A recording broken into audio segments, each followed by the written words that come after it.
The key message from the plenary on funding was that business as usual simply won't work when we're talking about raising money for education. In this age of austerity, that's not going to be forthcoming either from corporations or from governments.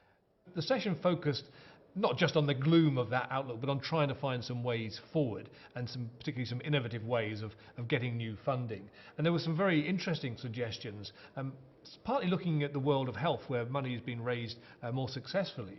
For example, the idea of a tax on airline tickets, which is done for raising money for HIV/AIDS, thinking that might be something we could apply to education.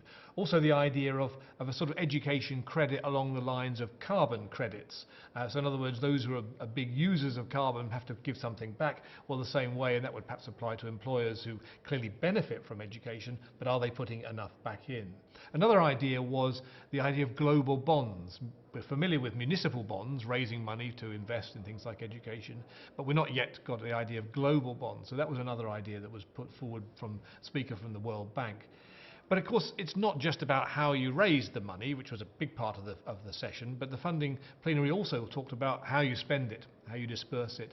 And the clear argument there was that we have to, again, change our model if we're going to persuade people to bring forward more money. We've got to show that 90 cents of every dollar, 90% of all the money at least, is going to the front line. And only by showing that, if we can show that getting good value for money, bang for buck if you like, then only that way can we be sure that other donors will say, well yes, it's worth doing. Because it's very much the approach that it's now much more of a business basically. Even if it's aid and donations, business want to treat it in the same way as they'd invest in other areas. They want to be sure that there's a return. So there has to be accountability, there has to be measurement. So I think overall that funding plenary session, starting from an element of rather gloomy outlook in terms of the financial global situation, but actually came forward with some very interesting positive ideas which will take action, which will need people to really push if we're going to go ahead, but show there are new ways, learning from other sectors like health where we can raise more money.